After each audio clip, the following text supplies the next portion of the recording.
या एक ऐसा समाज का विकास कर रहे हैं कि जहां पर केवल नाम की समानता है, विमर्शों के बीच में हम लोग फंसे हैं, परंतु पुरुषों के लिए कोई विमर्श नहीं है। भारत में अगर अपनी बात लोगों तक पहुंचानी है, उसके लिए खुद की जान देनी पड़ती, तब लोग हमारी बात सुनेंगे और तब हमें न्याय मिलेगा।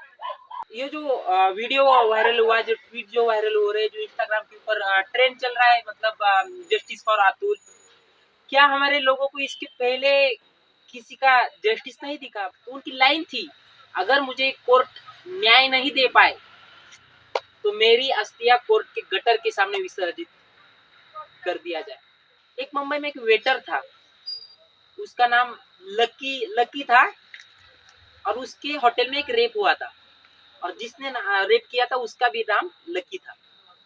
जब किसी सामाजिक नतीजे पे, किसी नीतियों पे, किसी प्रथा पे, किसी रूढ़ी पे बात करते हैं, तो वो कभी एक व्यक्तिगत मामला नहीं हो सकता।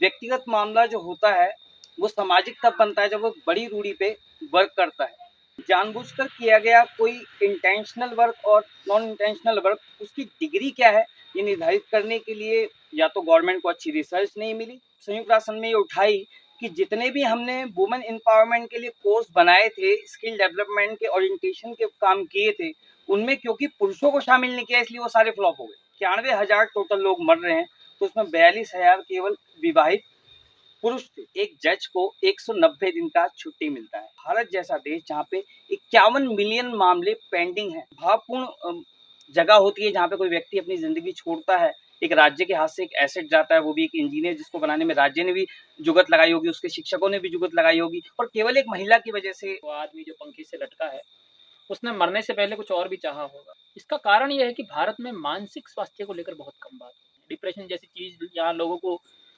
पानी पूरी से कम नहीं लगती है। उस लड़की का रोना इस लड़के को दर्द में नहीं डालेगा बल्कि नफरत से भर देगा, और जब भी वो किसी लड़की को रोता हुआ देखेगा तो वो एक तरह की नफरत से भर जाएगा कि ये सब ड्रामा है, ये सब नखरेबाजी है। स्त्री के छोटे मोटे दुख को भी बिना उसकी तहकीकात किए कि किसकी गलती है, क्या सही था क्या गलत था, उसके बिना ही एक तरह से उसे क्लीन चिट दे दी जाती है कि ये तो बिल्कुल ठीक हो। कि आदमी और औरत एक दूसरे के पूरक हैं। फेमिनिज्म एक बात जो करता है कि आदमी और औरत एक दूसरे के बराबर हैं, ये संभव नहीं है। औरत को स्वतंत्र होने का मतलब है कि उसे आदमी की बिल्कुल जरूरत नहीं है, ये बहुत समस्या है। अन्याय चाहे वो फिर किसी पर भी हो, अन्याय अन्याय है। उसने कहा लड़का होना कौन सी बड़ी बात है, उसने कहा लड़का होना कौन सी बड़ी बात है। उत्तर में मैंने कहा लड़का एक बड़ी ही मजबूर जात है।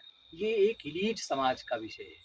हमें यह स्वीकारना पड़ेगा कि हम जब उत्तर आधुनिकतावाद की तरफ बढ़ रहे हैं तो हमने अपने इस वाद को बढ़ाने में अपने कंधे पर कुछ समस्याएं भी लेकर के हम घुसे हैं कि जब हमारे यहाँ विमर्श एकाएक मिले भारत में, तो दरअसल दोनों समाज तिलमिला गए।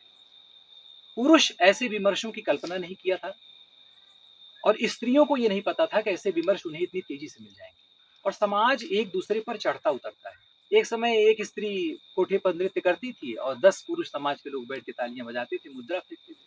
आज आप बड़े मेट्रो सिटीज में जाइए, कौन सा ऐसा शहर है जहां पर एस्कॉर्ट के लड़के सड़कों के किनारे लाल पट्टी बांध के न खड़े होते हैं। हमने कुछ चीजें आधुनिकता के चक्कर में एकाएक ला करके भारत में बो दी, जबकि जमीन ही नहीं है भारत में। कभी वो बेची गई, हम खरीदे गए, कभी हम बेचे जाएंगे, वो खरीदी गई। ये ऊपर नीचे अप डाउन प्रकृति असमानता के सिद्धांत पर काम करती है। प्रेमचंद अपने उपन्यास कर्मभूमि में कहते हैं कि जिन आदिवासियों, दलितों और महिलाओं के हकों अधिकार की बात कर रहे हैं, क्या ये ऐन मुमकिन है कि जब उन्हें वो अधिकार मिल जाएगा तो वो भी ऐसा ही शोषण करेंगे जो आज के दौर में हो रहा है। यत्र नार्यस्तु पूज्यन्ते रमन्ते तत्र देवता। जहाँ स्त्रियों का सम्मान किया जाता है वहाँ देवता भी निवास करते हैं। तो क्या जहाँ पुरुषों का सम्मान किया जाता है वहाँ राक्षस निवास करते हैं? हारे हुए पुरुष में कोई बात होती है, कोई ऐसी चीज जो उसे आकर्षक बना देती है। नहीं, यह हताशा नहीं है जो किसी सताई हुई स्त्री को अहम का पोषण दे। बहुत आसान है सताई हुई स्त्री को अहम को पूरना, हताश पुरुष को क्रोध में लाना और भी आसान है। हम तेज की बोलते हैं कि सामने वाले को मेरी बात सुननी पड़ेगी। थोप रहे हैं, हम इम्पोज कर रहे हैं चीजों। तकनीकी रूप से हम लोगों के ऊपर कुछ ना कुछ चीजें इम्पोज की जा रही हैं, जिसकी वजह से हम सब लोग अकेले हैं और अवसाद से ग्रसित है। आपको कट्टा और बंदूक लहराते हुए वेब सीरीज दिख जाएंगी। हमारे परिवारों में जो लड़ाइयां हो रही है, हमारी आपस के जो रिश्तों में खटास पैदा हो रही है, वो कहीं ना कहीं अस्थिरता है। हमारे अंदर का जो विवेक है, सोचने समझने की क्षमता जो है कि कौन सही है कौन गलत है, हम नहीं सोचना चाहते।